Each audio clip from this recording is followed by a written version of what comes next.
What's up guys, DuArktik here with another Marvel Strike Force video, and in this video we are going to talk about the arena meta.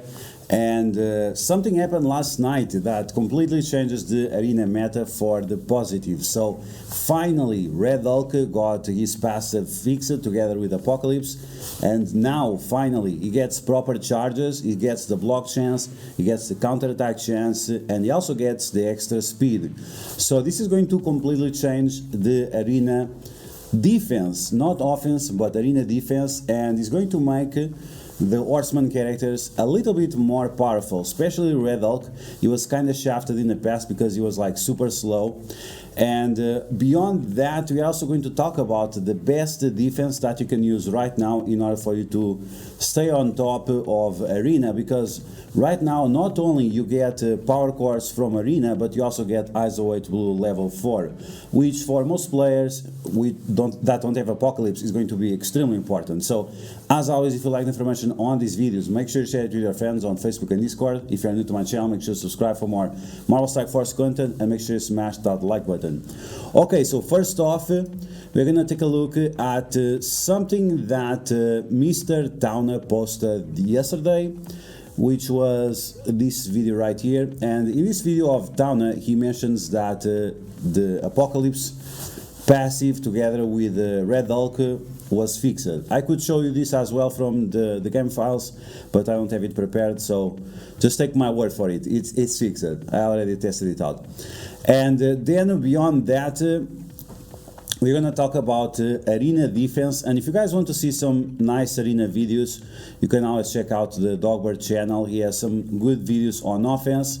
He has one team right here with Apocalypse and Dormammu, and I do not recommend Dormammu, because if you have Red Hulk and if you have Apocalypse, like, Dormammu is not going to do anything special for you. If you have Kang, if you have Eternals, Dormammu is not going to do anything for you, because both of those characters, they can remove the revives from the enemy team, Kang or Red Hulk with Apocalypse, so it doesn't make too much sense to use Dormammu on arena defense anymore. So we have to move from that point forward and see which teams is best. Now this video right here from Dogbird, it shows the full Horseman team. The full Horseman team now might be something that has a little bit more value, because once again the passive from Red Hulk was fixed, and now he's a lot faster and he has the counter attacks, assist, and so on, so a lot better. Now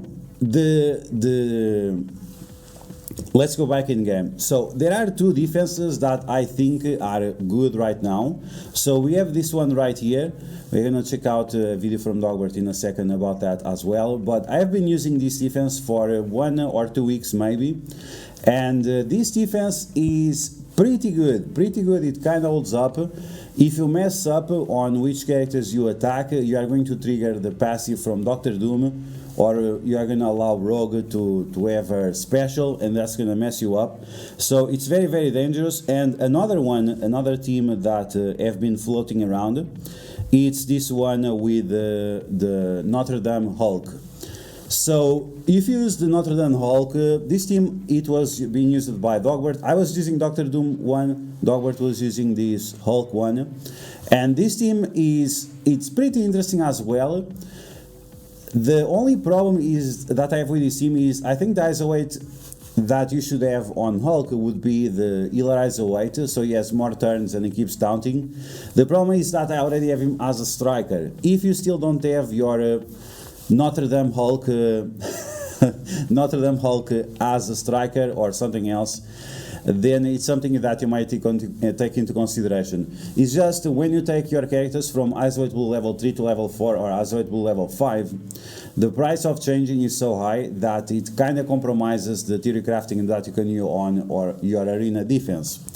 Either way, this team right here with OG Hulk has been holding up a little bit, and what I'm gonna tell you is to switch the teams.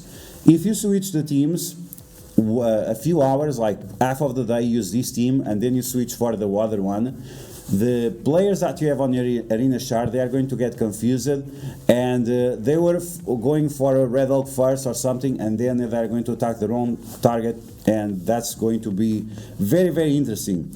If you want to hold up, I would suggest you changing your arena defense every 12 hours or every other day to confuse your enemies. Okay, so going back for this team with Dr. Doom, the position of the characters is extremely important.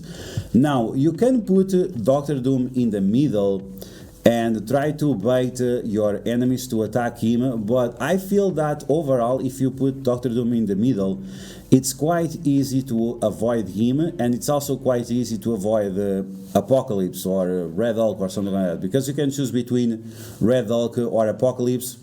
But if you are facing a Red Hulk like mine, which has 7 red stars, that might be a little bit scary. So people might choose instead to attack Apocalypse and allow your Red Hulk to go first. So this is something that people have to take into consideration, and once again, we are trying to bait the enemy in making one mistake. So depending on the size of your team, you want to switch the position of the characters. As always, you should have Red Hulk next to one Horseman character, but on the other side, you don't want to have any Horseman character. So or you have Dr. Doom, or you have Hulk, or you have Apocalypse. Then you have or Rogue, or Archangel, or Morgan Le Fay. In my opinion, Morgan Le Fay, she's the best Horseman to be together with Red Hulk and with Apocalypse, because she's the one that gives the HP to all of them. She gives 50% HP plus resistance, so that's going to be very important. Other benefit of this team is that all of these characters do turn rewind to the enemies, except Apocalypse and Dr. Doom, of course. So you have Morgan Le Fay, she turn rewinds with a special and with her ultimate. Then you have Rogue that turn rewinds with her special, and Red Hulk also turn rewinds with a special. And we are also getting turn advantage. So either way, where your enemies are attacking this team, then you're going to get benefits on turn moving forward or turn moving backwards.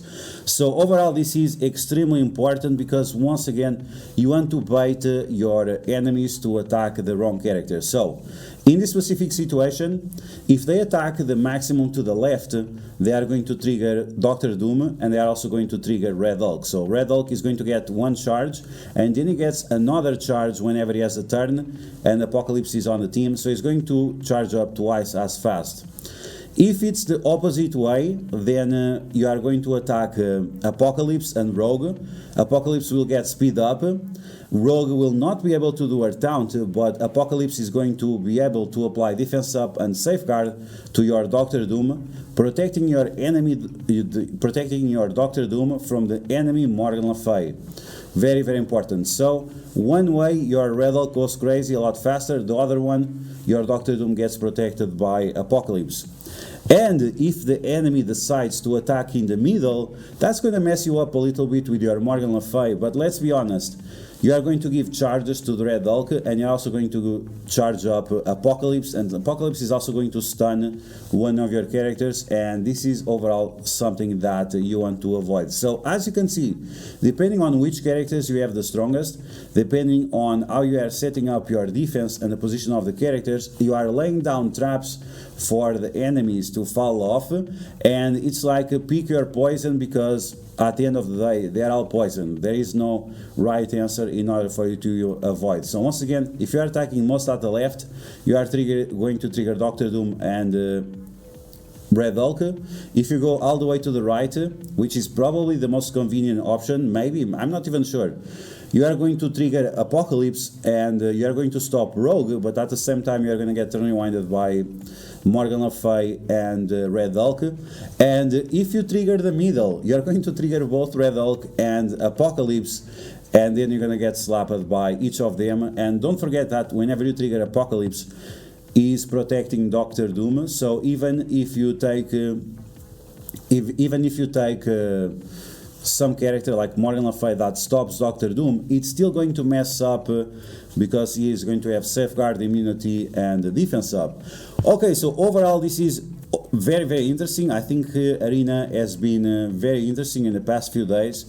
And of course you still have options like Eternals, and the Spider Weaver 2099 going on out there with Kang, that option is still a possibility of destroying your enemies. You just have to be extremely careful, and this is why I start using Doctor Doom. It's because, yeah, if you use Doctor Doom and if you're using Eternals against Doctor Doom, there is a high chance that you're going to trigger his passive. So you have to use the stun with trauma on Doctor Doom, and then you're gonna get slapped by everyone else. So overall, in my opinion, this is a great defense, and like I said, the fact that they fixed finally the passive of Red Hulk is very, very important in order for us to keep at bay. Beyond that, I don't think I have much to share right now. So for example, this team that we are facing right now, it's super easy to beat. Any team with Dormammu, guys, keep in mind that Red Hulk now, with Apocalypse, he can remove multiple revives. So there is no point on using Dormammu on defense. You are actually hurting yourself. If you are using Dormammu on defense, if you are using Emma Frost on defense, for most competitive players that already have Apocalypse, you are just going to hurt yourself. You can see right here, clear the revive once from the primary target. If Apocalypse is an ally, you are also going to clear 3 additional revives from the enemy characters. So once again, there is no point on using Emma Frost or Dormammu. You are just making the life a lot easier for everyone else. Okay guys, so that's it. Finally, Red Hulk got fixed, and this is going to be huge for Arena, because right now Red Hulk is way more dangerous. In terms of other game modes, it's not going to have a big difference, because you usually don't use Apocalypse together with Red Hulk. You use Apocalypse together with Darkhold for additional health and resistance. But that's all for now, guys. I hope you guys enjoyed this video. Once again, you can check out the Dogbird channel. He has already videos on how to beat those teams. I can make them myself. I usually do this during my live streams. So if you guys see some value of me doing this, I can do it. If not, once again, you can check out Dogbird channel, because it's pretty much the same. We play slightly different, but not that different. And that's it, guys. So I hope you guys enjoyed this video. If you did, make sure to smash that like button, and if you found the video helpful, make sure to share it to your friends on Facebook and Discord. If you're new to my channel, make sure to subscribe for more Marvel Strike Force content, and I'll catch you guys later. Take care.